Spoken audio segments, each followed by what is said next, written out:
داد بخش نے پرنسپل کو مطمئن کیا اور زرخان کے پیچھے سرائیت سے بھاگا۔ ہاں ملک، اب بولو، کیا خبر ہے؟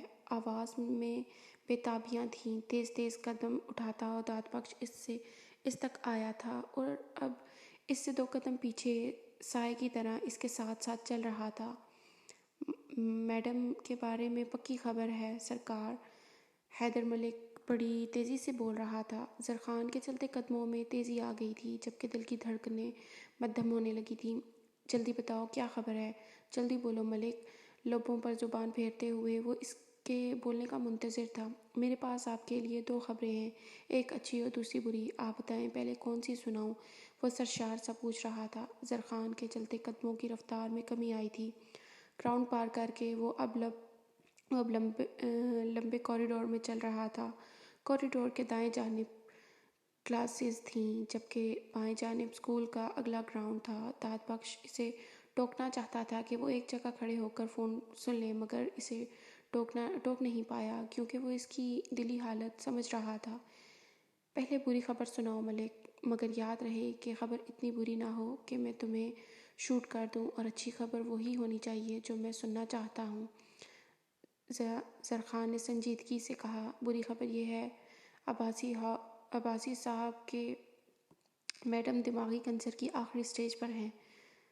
دھڑام کوئی آندھی طوفان کی طرح آ کر اس سے ٹکرایا تھا اور نتیجتاً موبائل اس کے ہاتھ سے چھوٹ کر سیمنٹ کے فرش پر گرا تھا۔ ایک پل کو تو زرخان کو سمجھ ہی نہ آیا کہ ہوا کیا ہے، پھر اگلے ہی پل وہ تیزی سے جھکا تھا اور اپنے سامنے سر پکڑے کھڑی لڑکی کے پیروں میں اپنا موبائل اٹھایا تھا۔ داد بخش نے حیرت سے اسے زمین پر جھکتے دیکھا تھا۔ یہ وہ شخص تھا جس نے اسے کبھی بچپن میں بھی جھک کر اس کو شوز کے تسمے باندھتے ہوئے بھی نہ دیکھا تھا۔ اس کی کوئی چیز زمین پر گر جاتی تو بھلے ہی وہ کتنی بھی قیمتی نہ ہو، زرخان عباسی جھک کر وہ چیز نہیں اٹھایا کرتا تھا بلکہ اس کا سایہ بنا داد بخش اٹھایا کرتا تھا۔ مگر آج سچویشن ہی ایسی تھی کہ بنا سوچے سمجھے وہ جھک گیا تھا۔ حالانکہ اگر وہ اس وقت اپنے باپ سے بھی بات کر رہا ہوتا اور موبائل اس کے فل فرنشڈ روم میں بچھی امپورٹڈ قالین پر بھی گرتا تو بھی وہ کبھی نہ اٹھاتا، مگر آج تو بات ہی اور تھی۔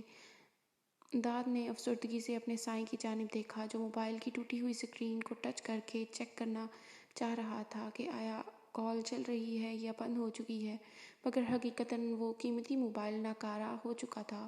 داد بخش نے آگے بڑھ کر اس کے کندھے پر ہاتھ رکھنا چاہا، مگر اس سے پہلے ہی زرخان نے بائیں ہاتھ میں پکڑا موبائل پوری شدت سے دائیں طرف کی بنی ہوئی دیوار پر دے مارا تھا اور پھر اگلے ہی پل دوسرا ہاتھ کا ایک بھرپور تھپڑ سامنے کھڑی خوفزدہ سی لڑکی کے گال پر مارا تھا۔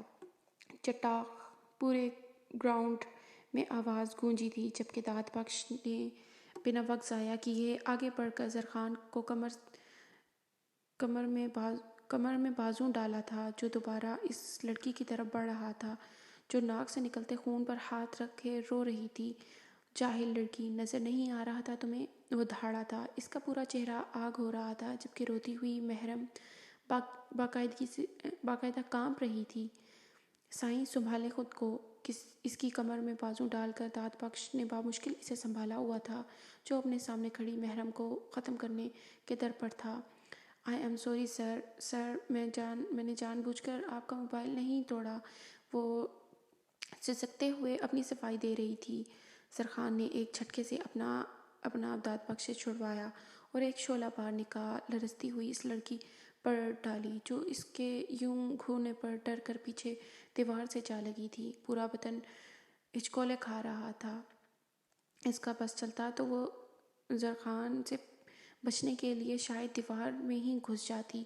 خوفزدہ نظروں سے زرخان کے لال سرخ چہرے کی جانب دیکھتی وہ سہمی ہوئی ہرنی لگ رہی تھی۔ داد بخش نے تعصب سے اس کی جانب دیکھا جس کے سرخ گالوں پر زرخان عباسی کے ہاتھ کی 5 انگلیاں کے نشان بہت واضح تھے۔ اس کی نازک کپکپاتی انگلیاں ناک سے نکلتے خون کو روکنے میں ناکام ہو رہی تھیں۔ میں آج ہی آپ کے اس موبائل کے پیسے پے کر دوں گی، دیوار سے چپکتے وہ کانپتی آواز میں بولی تھی۔ شراب دفع ہو جاؤ یہاں سے، وہ سرد لہجے میں چلایا۔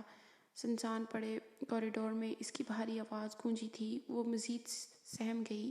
اس کے چلانے پر مارے خوف کے محرم کے حلق سے ایک گھٹی گھٹی سی چیخ نکلی تھی جس سے منہ پر دوسرا ہاتھ رکھ کر اس نے بامشکل دبایا تھا۔ داد بخش فوراً آگے بڑھا تھا اور سختی سے زرخان کے کندھے پر ہاتھ جمایا تھا کہ اس سے زیادہ کرنے کی نہ اسے اجازت تھی اور نہ ہی جرأت۔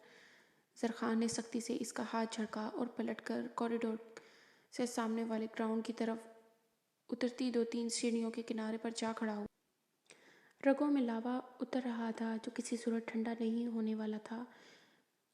پلر پر سختی سے ہاتھ جمائے وہ گراؤنڈ کی کچی مٹی کو گھور رہا تھا۔ داد بخش فوراً سسکتی ہوئی محرم کی طرف بڑھا تھا اور جیب سے رومال نکال کر اس کی طرف بڑھایا تھا۔ لرزتی بھیگی پلکیں اٹھا کر اس نے ایک نظر سامنے کھڑے ہمدرد کو دیکھا، پھر رومال جھپٹنے والے انداز میں پکڑا اور وہاں سے بھاگتی چلی گئی۔ زرخان نے سلگتی نظروں سے دور ہوتی محرم کو دیکھا تھا۔ بے وقوف لڑکی، وہ ناگواری سے بڑبڑایا۔ سائیں آپ پلیز ریلیکس ہو جائیں۔ داد نے اس کے شانے پر ہاتھ رکھا جس کا چہرہ ضبط غم سے سرخ ہو رہا تھا، آنکھوں میں خون اتر رہا تھا۔ 30 منٹ ہیں تمہارے پاس۔ ان 30 منٹ کے اندر میرے لیے نیو فون لو اور میرے موبائل کا سارا ڈیٹا ریکور کرو اور ٹھیک 30 منٹ بعد مجھے یہاں سے پک کرو بخش۔ تب تک میں یہاں کا معاملہ نپٹاتا ہوں۔ اس کے ہاتھ سے اپنے بلیک گاگلز لے کر اس نے آنکھوں کو چھپایا تھا جن میں سے تیزی سے نمی اتر رہی تھی۔ آپ فکر نہ کریں سائیں، میں 20 منٹ میں یہ کام کر لوں گا، بخش نے اسے یقین دلایا تھا۔ زرخان نے اسبات میں سر ہلایا اور واپس عقبی گراؤنڈ کی طرف چلنے لگا۔ دماغی کینسر کی آخری سٹیج۔ اسے لگ رہا تھا اس کا دل پھٹ جائے گا، مگر دل کو سنبھالے ہوئے وہ دوبارہ اسی شورغل میں آیا تھا۔ یہ تو صرف وہی جانتا تھا کہ اس نے کس طرح خود کو کمپوز کیا تھا۔ صوفے پر جا کر بیٹھتے ہوئے اس نے پرنسپل سے جلدی اختتام کی درخواست کی تھی جس پر انہوں نے خوش دلی سے اپنی گردن ہلائی تھی۔ تھوڑی ہی دیر میں پرنسپل نے اسے تالیوں کی گونج میں سٹیج پر بلایا تھا۔ اندرونی انتشار کے باعث اس بار وہ مسکرا بھی نہیں پایا تھا۔ وہ غائب دماغی سے سٹیج پر کھڑا رہا جب بھرپور تالیوں کی گونج میں اسکول کی ٹاپر کو پکارا گیا تھا۔ لڑکیوں کے حد سے زیادہ شور مچانے پر وہ بھی بیک سائیڈ سے آنے والی اسٹوڈنٹ کی طرف متوجہ ہوا تھا۔ گلابی پنکھڑیوں جیسے نازک لبوں پر دھیمی مسکراہٹ سجائے سفید یونیفارم میں وہ اسٹوڈنٹ نگاہ جھکائے اس تک آئی تھی۔ زرخان نے اسٹوڈنٹ کے پاس آ جانے پر چونک کر اس کے گلابی گالوں کو دیکھا جن میں سے ایک پر 5 انگلیوں کے نشان بہت واضح تھے۔ اسے پہچاننے میں دیر نہیں لگی تھی کہ وہ نشان کس کے ہاتھ کے تھے۔ سامنے کھڑی اسٹوڈنٹ کوئی اور نہیں وہی لڑکی تھی جس کے باعث اسے ابھی کچھ دیر پہلے اس سے بہت اہم خبر پوری ملتے ملتے ادھوری رہ گئی تھی۔ اسی احمق لڑکی کی وجہ سے وہ پچھلے 25 منٹوں سے ایک جھلسا دینے والی آگ میں جل رہا تھا، مگر اس کے نازک رخسار پر وہ نشان دیکھ کر زرخان کو ملال نے گھیرا تھا۔ وہ معصوم لڑکی غلط وقت پر اسے ٹکرا کر اس کے تاپ کا نشانہ بن بیٹھی تھی۔ اس لڑکی نے نگاہ اٹھا کر ایک نظر سامنے بیٹھی ان تمام اسٹوڈنٹس کو دیکھا جو اس کے لیے پرجوش سی تالیاں بجا رہی تھیں، پھر دوسری نگاہ خود سے 2 قدم دور زرخان عباسی کی طرف ڈالی تھی۔ اگلے ہی پل اس کے لبوں کی مسکراہٹ سمٹی تھی اور آنکھوں میں خوف و ہراس پھیل گیا۔ وہ فوراً 2 قدم دور ہوئی تھی، ٹانگیں کانپنے لگی تھی۔ زرخان نے بغور اس کا سہمنا دیکھا، پھر لبوں پر ایک پھیکی سی مسکراہٹ سجا کر پرنسپل سے میڈل لے کر اس کے گلے میں پہنانے کو آگے بڑھا۔ محرم کی آنکھوں میں نمی چمکنے لگی تھی تو اس نے سر جھکا کر سختی سے مٹھیوں کو بھینچ لیا، قدم مضبوطی سے سٹیج کی زمین پر جما لیے، مگر دل کی دھڑکنوں کی حد سے زیادہ بڑھتی رفتار کسی صورت قابو نہیں آ رہی تھی۔ زرخان نے بہت آہستگی سے اس کے گلے میں میڈل پہنایا تھا اور پھر 50,000 کا چیک اس کی طرف بڑھایا۔ فوٹوگرافر نے یہ لمحہ اپنے کیمرے میں قید کر لیا۔ بند مٹھی کو محرم نے بہت مشکل سے کھولا تھا، پھر کپکپاتا ہاتھ بڑھا کر بہت آہستگی سے وہ چیک تھام لیا۔ ایک بے درد آنسو اس کے گال پر لڑکھڑا گیا۔ جسے ایک طرف منہ کر کے اس نے فوراً صاف کیا۔ کنگریچولیشن مس محرم، زبردستی مسکرا کر زرخان نے آہستگی سے کہا۔ اس کے ہاتھ کی کپکپاہٹ زرخان کی انگلیوں نے بھی محسوس کی تھی۔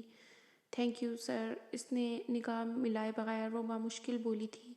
پھر میڈم سے دوسرا چیک لیے بغیر وہ جلدی سے اسٹیج سے اتر گئی۔ زرخان نے اس پر نگاہ ہٹا کر سامنے سے آتے تحت بخش کو دیکھا۔ وہ دیے گئے وقت سے 2 منٹ پہلے واپس آ گیا تھا۔ زرخان عباسی نے بہت سہولت سے پرنسپل سے اجازت لی تھی، پھر خود بھی تیزی سے اسٹیج سے اتر گیا۔ انداز میں واضح بےتابی تھی۔ وہ فوراً دانت کی طرف بڑھا تھا۔ محرم نے ایک شکوہ کن نگاہ اس کی پشت پر ڈالی، جس کی تپش زرخان نے بخوبی محسوس کی تھی۔ محرم وہ بت بنی جاتے ہوئے زرخان کو دیکھ رہی تھی جب اس کی دوست نے اس کا کندھا ہلایا تھا۔ ہاں کیا ہوا؟ وہ بوکھلا گئی۔ میم سے تو چیک لے لو، وہ تمہیں بلا رہی ہیں، مگر تم تو جانے کہاں کھو گئی ہو۔ سدرا نامی اس لڑکی نے جھنجھلاہٹ کے ساتھ اس کو بولا۔ وہ دوبارہ اسٹیج پر گئی تھی اور پرنسپل سے گورنمنٹ کی طرف سے دیا گیا چیک لے کر واپس آ گئی۔ چند پل غائب دماغی سے ادھر ادھر دیکھنے کے بعد اس نے اپنی آنکھوں میں بار بار آتی نمی کو ہاتھ کی پشت سے صاف کیا۔ محرم ایک بار پھر اس کے نام کی پکار پڑی تھی۔ اس نے پلٹ کر دیکھا۔ تیز تیز بھاگتی ہوئی اس کی ہمسائی پلس دوست اس تک آ رہی تھی۔ کیا ہوا؟ کس بات کی جلدی ہے؟ اس نے کانپتی ہوئی ردا کو دیکھ کر ہنستے ہوئے پوچھا۔ تمہارے گھر سے کلرک انکل کے آفس میں فون آیا ہے، کہہ کر ردا نے لمبی سانس لی۔ محرم نے ناسمجھی سے اس کی جانب دیکھا۔ تمہاری پھوپھو کی طبیعت بہت زیادہ خراب ہو گئی ہے، محلے دار انہیں ہسپتال لے گئے ہیں، تم جلدی گھر چلو۔ اس کی بات سن کر محرم کی سانس سینے میں ہی اٹک گئی۔ کیا ہوا انہیں؟ آنسو بہت تیزی سے رخساروں پر پھسلنے لگے۔ ارد گرد چند لڑکیوں اور ٹیچرز بھی اس کی طرف متوجہ ہو گئیں۔ یار مجھے زیادہ نہیں پتا، بس یہی پتا ہے کہ ہاسپٹل لے گئے ہیں ان کو۔ ردا نے اس کے کندھے پر ہاتھ رکھا۔ محرم نے آنسوؤں کے درمیان بامشکل ٹیچر سے اجازت لی اور ردا کے ساتھ وہاں سے تقریباً بھاگتے ہوئے نکلی تھی۔ گیٹ سے باہر نکل کر وہ دھندلی آنکھوں سے چلتی سڑک کو دیکھ رہی تھی۔ وائٹ BMW کے پاس کھڑا زرخان کان سے فون لگائے بڑی بے چینی سے کسی سے بات کر رہا تھا۔ ردا نے ایک نظر زرخان پر ڈال کر دوسری محرم پر ڈالی۔ محرم پلیز رونا تو بند کرو، آتے جاتے لوگ تمہیں دیکھ رہے ہیں، ردا نے نرمی سے اس سے کہا، جو سر پر چادر جماتے ہوئے ایک طرف کو چلنے لگی۔ ردا ہم ڈائریکٹ ہاسپٹل ہی چلتے ہیں نا پلیز، تمہیں پتہ ہے نا کہ ہاسپٹل میں لے گئے ہیں ان کو۔ اپنے چلتے قدم روک کر محرم نے پوچھا۔ ایک تو مجھے پتہ نہیں ہے کہ اگر مجھے پتہ بھی ہوتا تو ہم دونوں اکیلے کیسے جا سکتے تھے۔ پہلے گھر چلتے ہیں، پھر وہاں سے میری امی کے ساتھ چلیں گے ہاسپٹل۔ اس کے ساتھ ساتھ چلتی ہوئی وہ اور ردا تیز تیز بول رہی تھی۔ پسماردگی سے اس بات میں سر ہلاتے ہوئے محرم پھرتی سے چلنے لگی، ساتھ ساتھ آنکھوں سے بہتے آنسو بھی صاف کر رہی تھی۔ ردا نے تفکر سے اپنی دوست کا پریشان حال رنگت اڑا چہرہ دیکھا۔ 15 منٹ کا راستہ ان دونوں نے 8 منٹ میں ختم کیا تھا۔ چوڑی سڑک سے مڑ کر دونوں گلیوں میں سے تیز تیز چلتی ہوئی سیدھا ردا کے گھر پہنچی تھیں۔ گھر میں صرف ردا کی بڑی بہن موجود تھی، جبکہ اس کی والدہ اور بڑا بھائی محرم کی پھوپھو کو ہسپتال لے کر گئے تھے۔ مٹھی میں بھینچے ہوئے چیک اس کے لیے بے وقت ہو چکے تھے۔ 5 مرلے کے گھر کے برآمدے میں پاگلوں کی طرح چکر کاٹتے ہوئے وہ مسلسل رو رہی تھی۔ محرم پلیز رو تو نہیں، کچھ بھی نہیں ہوگا انہیں، بس تم دعا کرو، ردا نے نرمی سے اسے سمجھایا، مگر وہ بری طرح رو رہی تھی۔ انہیں کچھ بھی نہیں ہوگا، انہیں اگر کچھ ہو گیا تو میں مر جاؤں گی، ردا میں مر جاؤں گی۔ اس کے گلے سے لگ کر وہ بری طرح سے بلک رہی تھی۔ پاگل ہو گئی ہو تم، ایسا مت سوچو، انہیں کبھی کچھ نہیں ہوگا، بس تم دعا کرو ان کے لیے۔ ردا نے اس کی پیٹھ تھپکی۔ مجھے ان کے پاس جانا ہے ردا، تم پلیز کچھ کرو نا۔ اس سے الگ ہو کر محرم نے اس کے ہاتھ تھام لیے۔ ساری کنڈیشن تمہارے سامنے ہے یار، ہم کیسے ان کے پاس جا سکتے ہیں؟ پورے گھنٹے کا راستہ ہے۔ میں آپی کو کہتی ہوں، وہ امی کو فون کر کے پوچھ لیتی ہیں کہ ڈاکٹرز کیا کہہ رہے ہیں۔ تم پلیز چپ ہو جاؤ اور یہاں ایک طرف آ کر بیٹھو۔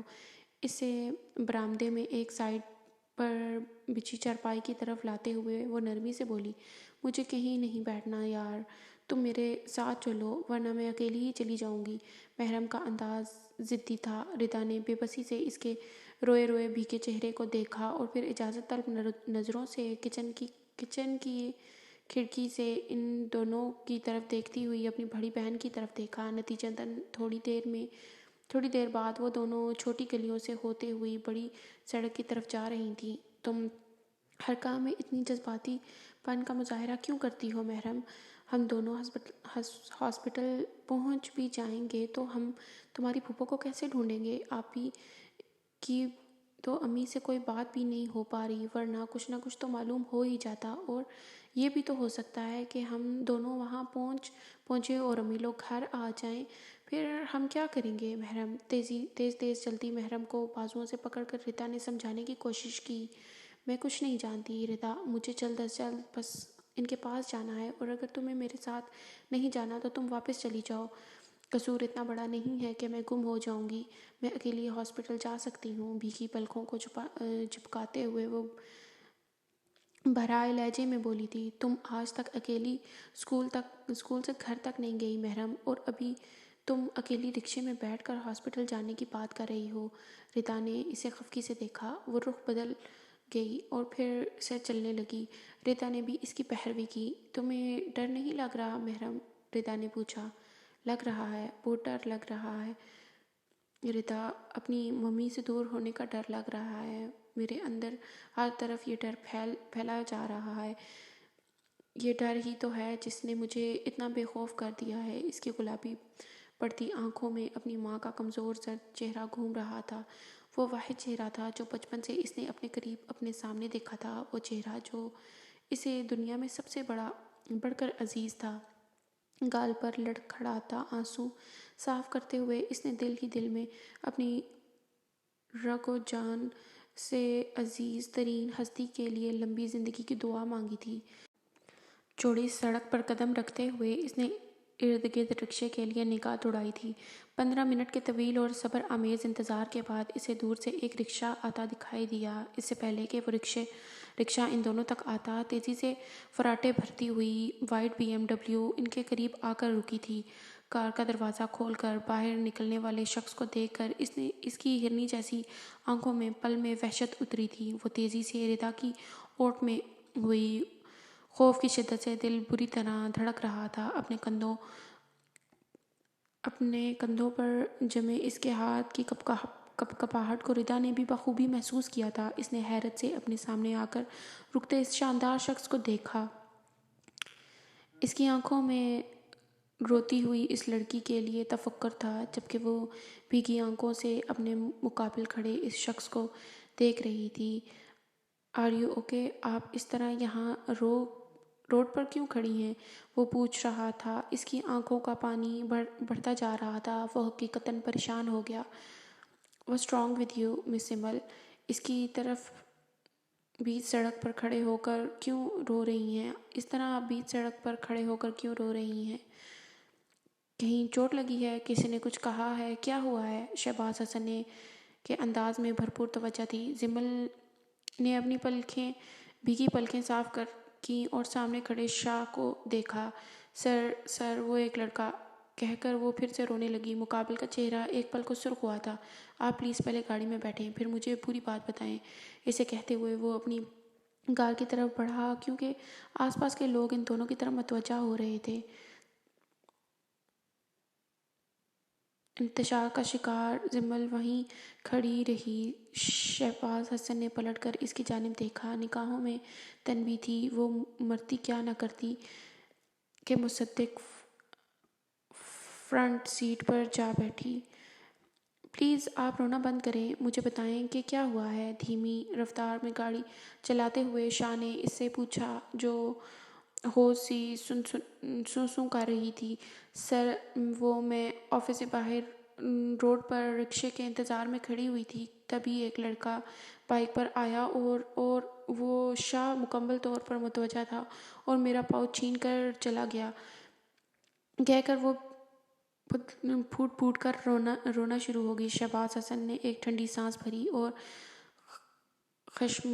خشمگین نگاہوں سے اس احمق لڑکی کو گھورا جس کے رویے سے جانے وہ کیا سمجھ بیٹھا تھا، جبکہ اس کی نگاہوں کی سختی سے انجان وہ اب کہہ رہی تھی، میں اس کے پیچھے کافی دور تک بھاگی بھی تھی مگر بائک کی سپیڈ تیز تھی۔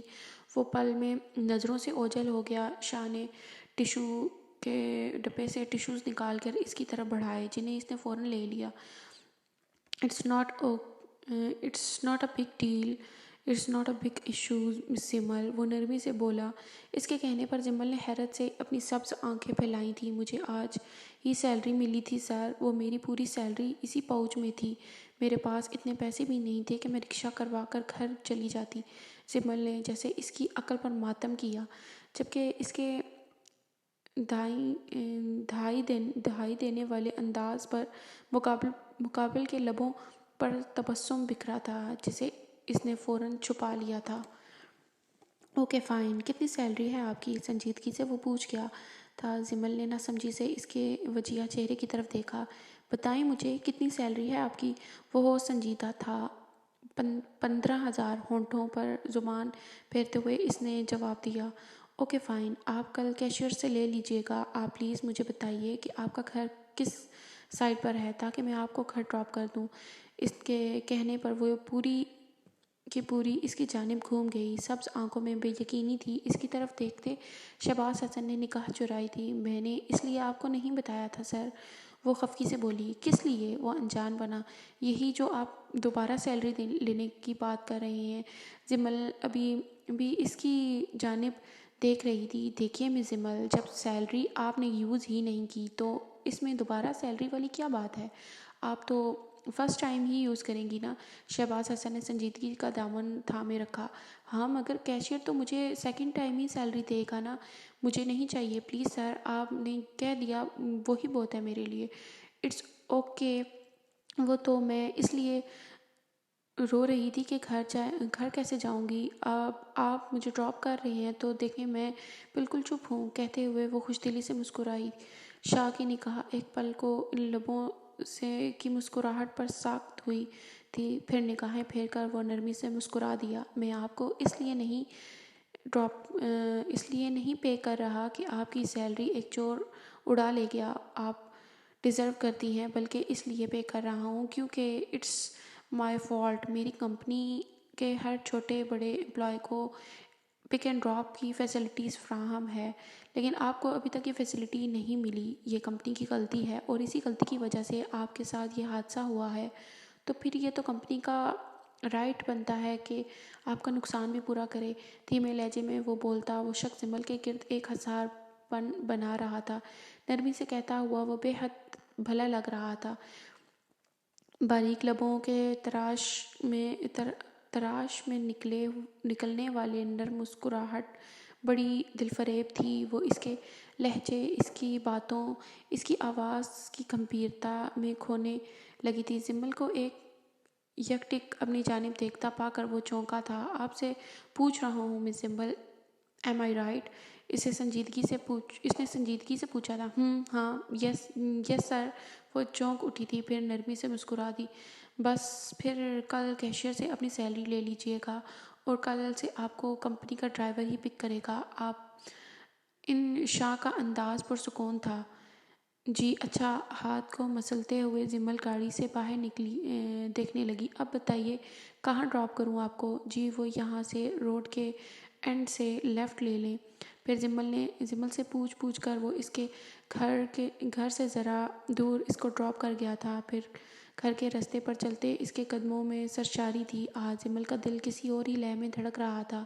بات ہوئی حیدر سے۔ بخش کے ہاتھ سے موبائل لے کر اس نے بےتابی سے پوچھا، میری بات ہو چکی ہے، آپ پہلے یہاں سے باہر چلیں پلیز، اور میری آپ سے ایک ہی درخواست ہے سائیں کہ آپ میری پوری بات تحمل سے سنیے۔ اس کے ساتھ چلتے ہوئے بخش کی آواز کچھ بوجھل سی تھی، چہرے پر تھکن کے آثار تھے۔ زرخان کے لبوں پر ایک بے درد مسکراہٹ در آئی۔ جس بات کو بتانے کے لیے تم ہچکچاہٹ کا شکار ہو رہے ہو نا بخش، وہ بولتے بولتے ایک پل کو رکا تھا۔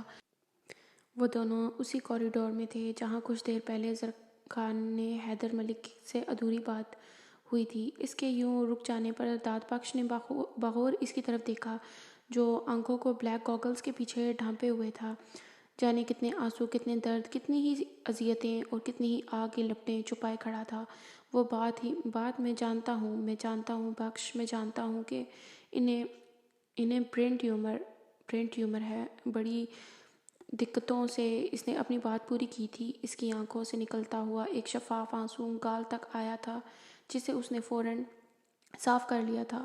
داد بخش نے اسے کبھی روتے نہیں دیکھا تھا۔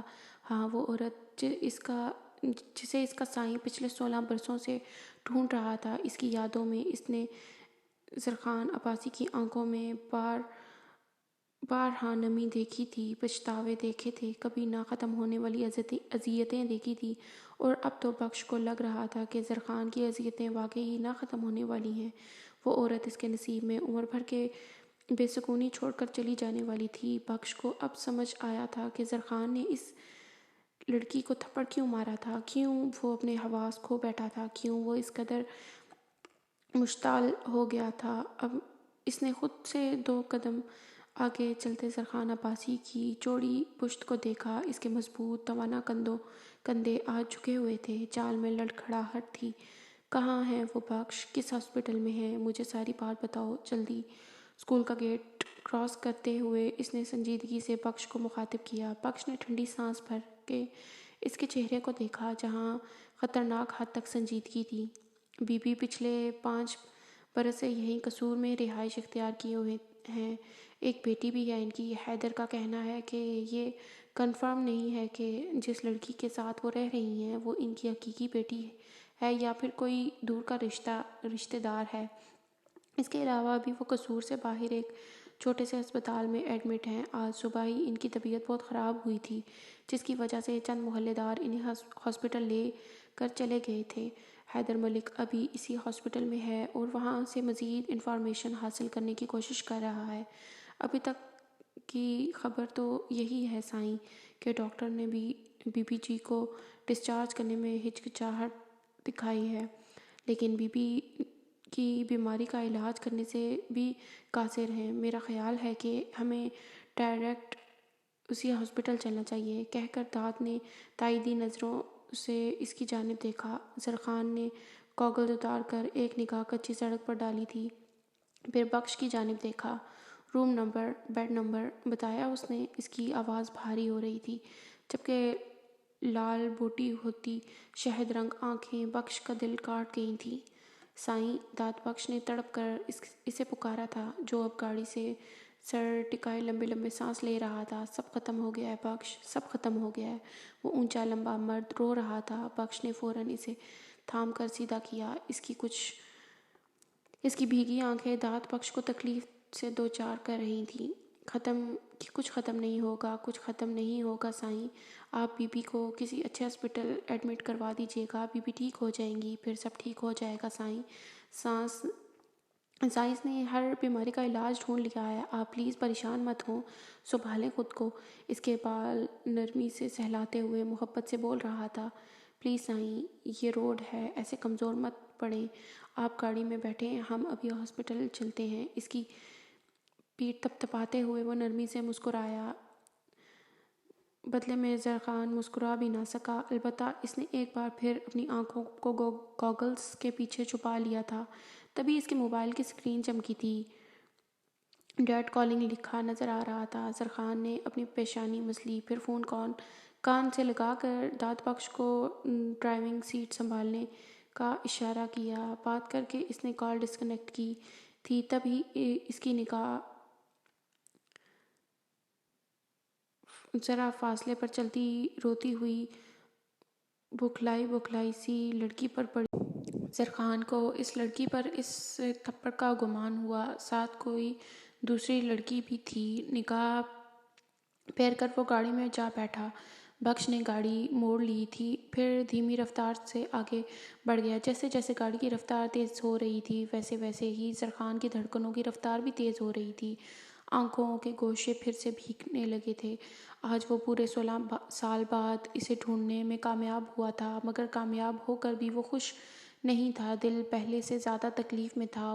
وہ تو انہیں پا کر بھی کھو دینے والا تھا۔ ایسا لگ رہا تھا کہ جیسے اتنے سالوں بعد قید سے رہائی ملنے کے بجائے عین وقت پر اسے سزائے موت سنا دی گئی ہو۔ سیٹ کی پشت سے ٹیک لگا کر اس نے اپنی دکھتی آنکھوں کو موند لیا۔ بند آنکھوں میں عذاب اترنے لگا۔ میرے ساتھ بہت برا ہوا ہے بخش، میں تو ان سے معافی کا طلبگار تھا، ان کے پاؤں پکڑنا چاہتا تھا، انہیں منا کر گھر واپس لے جانا چاہتا تھا، مگر دیکھو نا، قدرت نے خود ہی انصاف کر دیا، مجھے اتنی بڑی سزا سنا دی، ایسی سزا جس نے مجھے کسی قابل نہیں چھوڑا۔ میں مر رہا ہوں بخش، میرا دل رو رہا ہے، میرا سکون تو 16 برس پہلے ہی برباد ہو گیا تھا، اب میری بدسکونی بھری نیند بھی مجھ پر حرام ہو جائے گی۔ آنکھیں بند کیے وہ ہونٹوں پر پھیکی مسکراہٹ سجائے وہ ڈرائیونگ کرتے ہوئے داد بخش سے مخاطب تھا۔ ہاسپٹل آ گیا ہے سائیں۔ جواب میں بخش نے صرف یہی کہا تھا۔ وہ فوراً سیدھا ہو کر بیٹھا تھا، پتھر ہوتی آنکھوں سے سامنے کھڑی گورنمنٹ ہسپتال کی عمارت کو دیکھتے ہوئے اس کا دل کرلایا تھا۔ تو یعنی روز محشر آ پہنچا تھا، حساب کا وقت قریب تھا۔ کیا وہ اسے معاف کر دیں گی؟ کیا وہ اسے پہچان لیں گی؟ کیا وہ اس عورت کی آنکھوں میں اپنے لیے نفرت دیکھ پائے گا؟ دماغ نے کئی سوال کیے تھے اور ضمیر نے چیخ چیخ کر کہا تھا، نہیں نہیں، کبھی نہیں۔ بخش نے گاڑی سے اتر کر اس کی سائیڈ کا دروازہ کھولا تھا۔ زرخان نے خود کو مضبوط کیا تھا اور زمین پر قدم رکھتے ہوئے ایک بار پھر اپنے سامنے کھڑی اس عمارت کو دیکھا، جو کہیں سے بھی اس عورت کی شایان شان نہیں تھی، جو وہاں جانے کون سے کمرے میں کتنے مریضوں کے رش میں زندگی اور موت کے درمیان جھول رہی تھیں یا نہیں، شاید اپنی سانسیں پوری کر رہی تھیں۔ بڑے بڑے قدم اٹھاتے وہ چھوٹے سے پارکنگ ایریا سے ہوتا ہوا ہاسپٹل کے عمارت میں داخل ہوا تھا۔ ریسیپشن کے قریب ہی حیدر ملک بے چینی سے ٹہل رہا تھا۔ بی بی کہاں ہے حیدر؟ داد بخش نے اس سے پوچھا تھا، جو ان دونوں کو آتا دیکھ کر فوراً ان کی طرف بڑھا تھا۔ آپ آئیں میرے ساتھ۔ ان دونوں کو ساتھ لیے وہ ایک طرف کو چلنے لگا۔ ہر قدم کے ساتھ اس کا دل ڈوب رہا تھا۔ بڑا سا ہال جہاں مریضوں کے لیے چیئرز زمین میں فکس کی گئی تھیں، ان چیئرز کی سائڈز میں دیوار کی طرف بچی جگہ سے گزر کر وہ دونوں حیدر کے ہمراہ چل رہے تھے۔ چند منٹ چلتے رہنے کے بعد حیدر ملک کو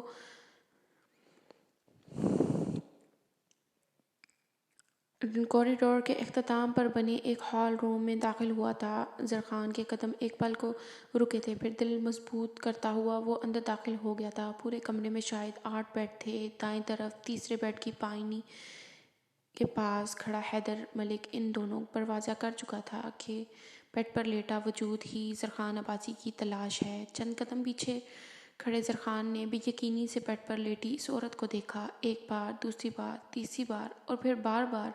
وہ حقیقتاً اسے پہچان نہیں پایا تھا۔ تیزی سے بیڈ کی طرف بڑھا تھا وہ، پھر آخری بار اس ہوش و خود سے بے خبر بیگانہ وجود پر نظر ڈال رہا تھا۔ اب کی بار اس کی نگاہ ساخت ہوئی تھی۔ آنکھوں کی پتلیاں اس چہرے کو دیکھتے ہوئے پھیل رہی تھیں، جبکہ اس بیڈ کے پاس بیٹھی وہ 2 خواتین اس سوٹڈ بوٹڈ شخص کو دیکھ کر کچھ حیران پریشان تھیں۔ باقی مریض بھی اس کی باروب شخصیت سے مرعوب ہو کر اس کا جائزہ لے رہے تھے، مگر زرخان عباسی کی تو دنیا رک چکی تھی۔ ہاسپٹل کے بیڈ پر لیٹا وہ حنیف وجود کسی 37 سالہ عورت کا نہیں، بلکہ کسی 60 سالہ بڑھیا کا لگ رہا تھا۔ زرخان عباسی کا دل کٹ رہا تھا۔ داد بخش نے تفکر سے اس کی جانب دیکھا، جو شاید تکلیف میں گھرا ایک ٹک فاطمہ بی بی کے چہرے کو دیکھ رہا تھا۔ وہی چہرہ تھا، بالکل ویسا ہی، پرنور سا چہرے کا تاثر بھی ویسا ہی تھا، بالکل نرم۔ سوتے ہوئے بھی ان کے ہونٹوں پر ایک نرم مسکراہٹ تھی، ہلکی ہلکی سفیدی مائل پلکیں اور بھوری اور بھویں وہ خوبصورت آنکھیں آج بند تھیں۔ تیکھی ناک میں کبھی لونگ چمکا کرتی تھی، مگر آج وہ ناک بے رونق تھی۔ باریک ہونٹ جن کی تشبیہ کبھی گلاب کی پنکھڑیوں سے ملا کرتی تھی، آج سوکھے بے رونق پپڑی زدہ سے تھے۔ اس نے سہارا لینے کو ہاتھ دائیں طرف بڑھایا تھا، وہ داد بخش فوراً آگے بڑھا تھا۔ سائیں، اس کی بخار میں تڑپ تھی۔ اس کمرے میں موجود ہر مریض اور اس کے ساتھ موجود لواحقین نے ایک لمبے چوڑے مرد کو بری طرح روتے دیکھا تھا۔ بیڈ پر لیٹے وجود میں کوئی ہلچل نہیں تھی۔ زرخان نے بہت آہستگی سے اپنی پیشانی ان کے پیروں پر ٹکائی تھی، کچھ اس طرح سے فاطمہ بی بی کے پیروں کی تلیاں اس کی کشادہ پیشانی کو چھو رہی تھیں۔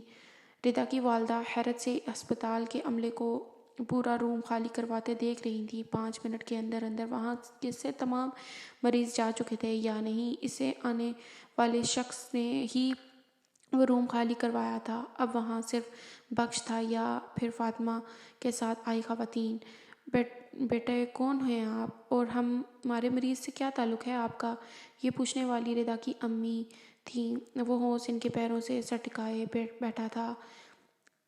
مائع پیروں پر نمی کے احساس سے فاطمہ کی آنکھیں کھلی تھیں۔ مندی مندی آنکھیں کھول کر انہوں نے اپنے ارد گرد نگاہ ڈالی۔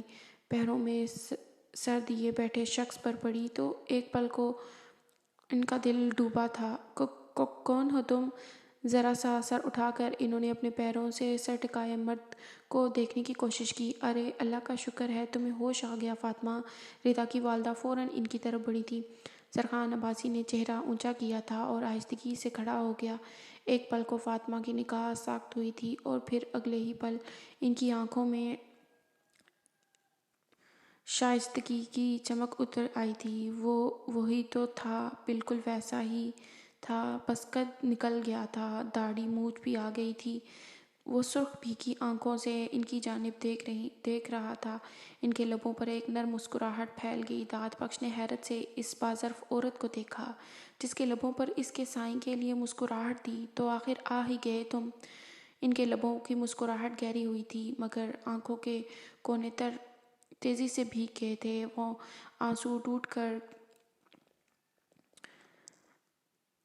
آنکھوں سے آنسو ٹوٹ کر تکیے میں جذب ہو رہے تھے۔ زرخان نے بے بسی سے ان کی جانب دیکھا۔ میں جانتی تھی کہ تم آج تو ضرور آؤ گے، آج ضرور ملاقات ہوگی۔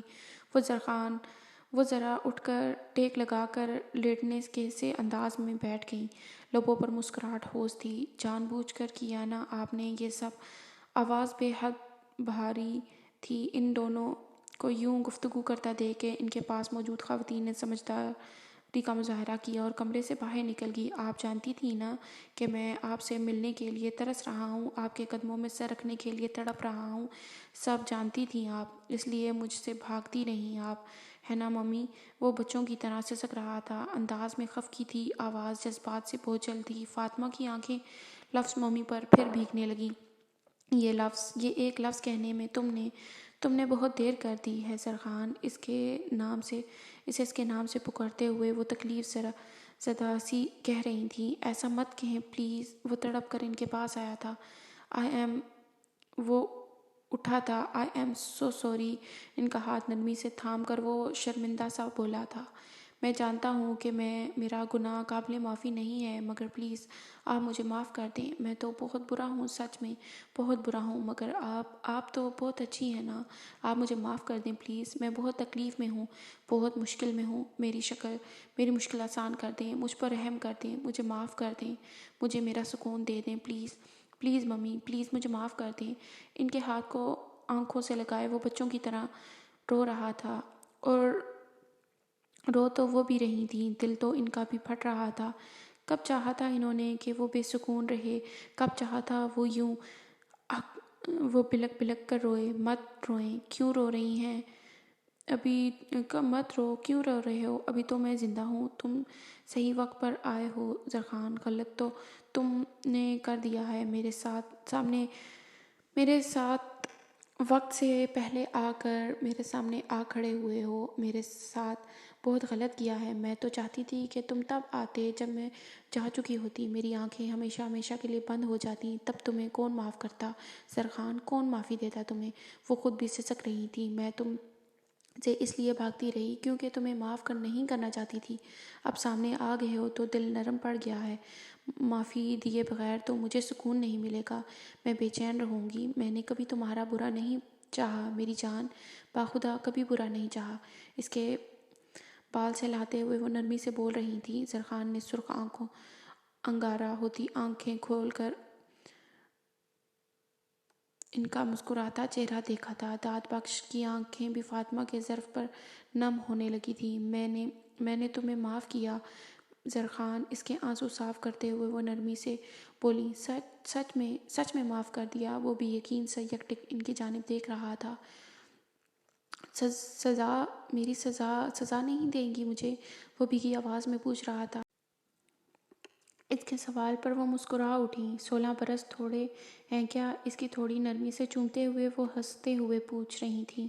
داد بخش بھی حیران تھا. کیا تھی وہ عورت؟ کس مٹی کی بنی ہوئی تھی؟ جس شخص نے اس کی پوری زندگی برباد کر ڈالی تھی. اسے نہ صرف معاف کر دیا تھا بلکہ اس سے بے حد محبت سے بات کر رہی تھی. اگر آپ نے واقعی مجھے معاف کر دیا تو پھر میرے ساتھ چلیں. آپ یہاں نہیں رہیں گی. میرے ساتھ چلیں اپنے شہر، اپنے گھر. وہ بہت آہستگی سے درخواست کر رہا تھا.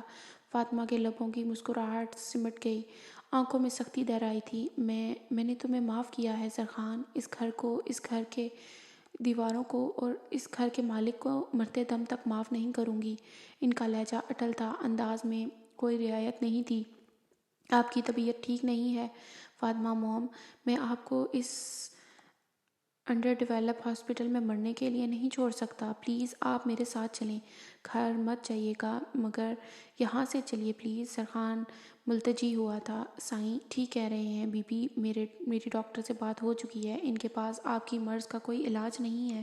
اگر آپ یہاں رہیں گی تو آپ کی طبیعت مزید بگڑ جائے گی. آپ سائیں کے ساتھ لاہور چلیں. ہم وہاں آپ کا علاج کروائیں گے. داد بخش نے مؤدبانہ کہا تھا. مجھے کہیں نہیں جانا. میں اب بالکل ٹھیک ہوں. انہوں نے زرخان کی طرف دیکھتے ہوئے بخش کو جواب دیا. مگر آپ کی رپورٹس ٹھیک نہیں ہیں. زرخان کے لہجے میں تکلیف تھی.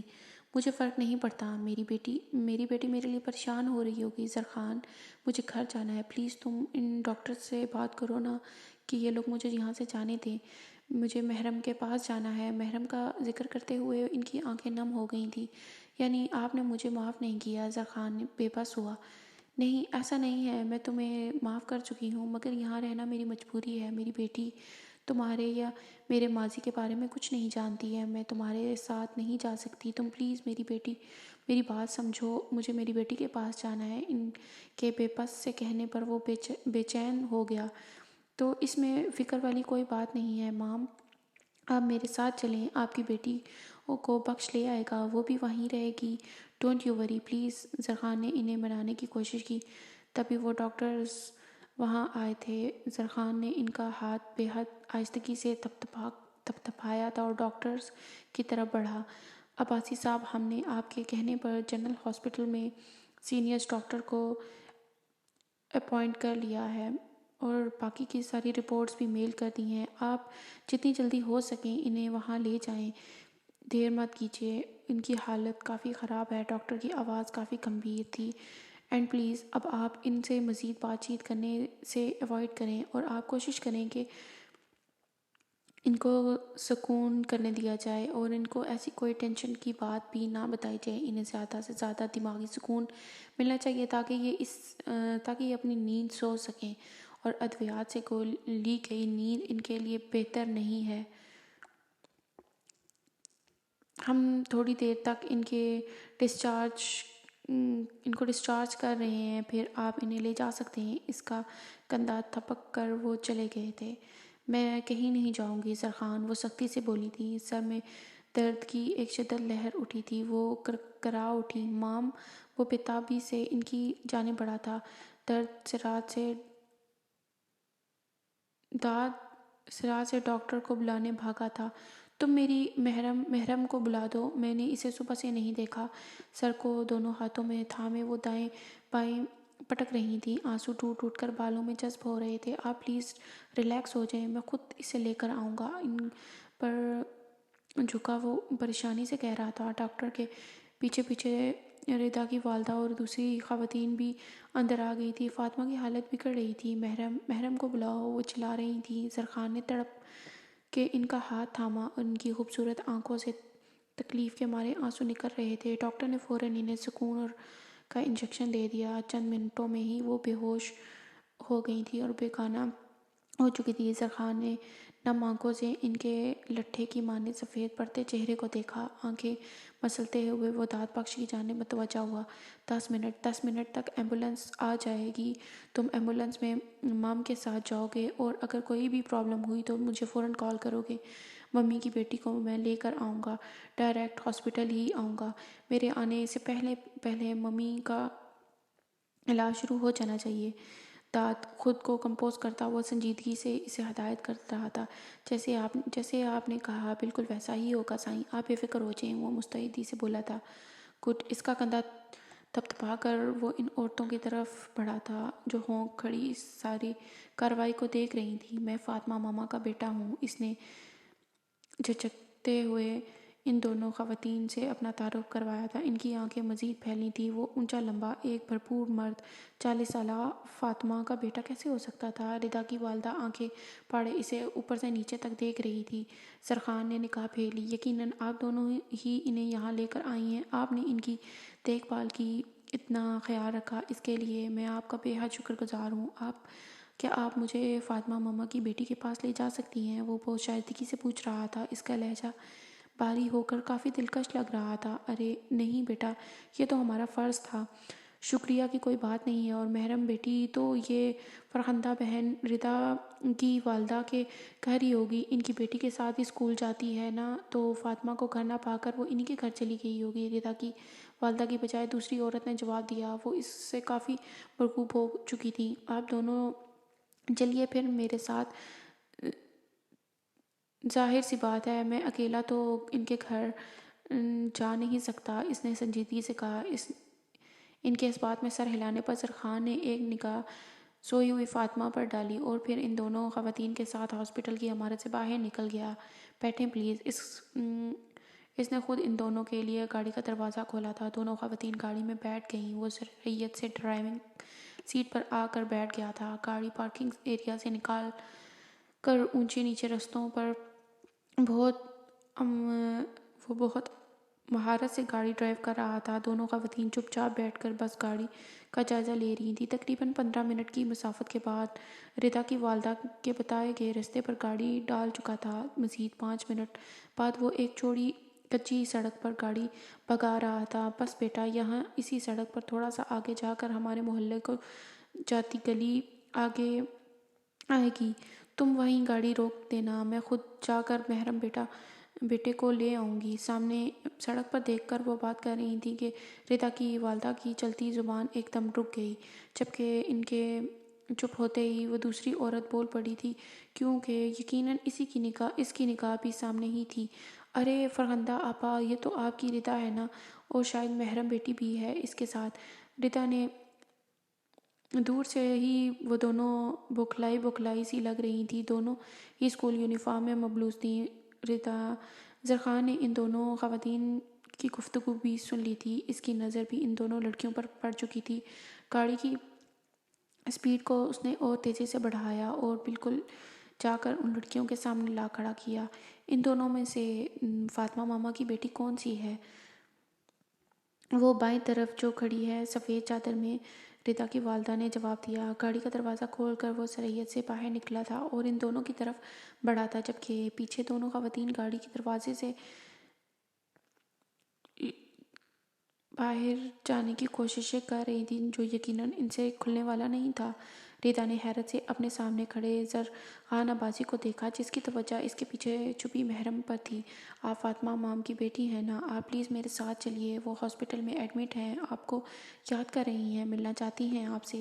وہ بے حد نرمی سے بات کر رہا تھا، جبکہ ردا کی پشت میں منہ چھپائے کھڑی محرم نے اپنی موم کے نام پر فوراً آنکھیں کھول کر چہرہ اوپر کیا تھا۔ اب ٹھٹکنے کی باری زرخان عباسی کی تھی۔ ایک بار پھر وہی چہرہ اس کے سامنے تھا، روئی روئی گلابی آنکھیں اور پھولے سرخ گال۔ وہ چھوٹی سی بچی لگ رہی تھی۔ آپ کیسے جانتے ہیں ممی کو، میری ممی کو؟ دھوک نکلتے ہوئے وہ اٹک اٹک کر بول رہی تھی۔ زرخان عباسی کو صحیح معنوں میں شرمندگی سی ہونے لگی تھی۔ سامنے کھڑی لڑکی کوئی اور نہیں تھی، وہ وہی تھی جسے 2 گھنٹے پہلے وہ تھپڑ مار چکا تھا۔ میں ان کا بیٹا ہوں، وہ سنجیدگی سے بول رہا تھا۔ لیکن وہ تو میری ممی ہے، وہ میری ممی ہے۔ سامنے کھڑے شخص کے ڈر سے کے باعث وہ ٹھیک سے احتجاج بھی نہیں کر پا رہی تھی۔ زرخان نرمی سے مسکرایا، جبکہ اس کی دلکش مسکراہٹ پر محرم نے اپنی آنکھیں یوں پھاڑی تھی جیسے وہ کوئی انوکھا کام کر رہا ہو۔ زرخان عباسی نے نگاہ چرا لی۔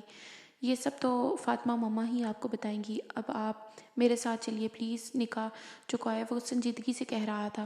تبھی اس کی نگاہ زرخان کی گاڑی سے نکلتی فرخندہ آنٹی پر پڑی تھی۔ وہ پھرتی سے ان کی طرف بھاگیں۔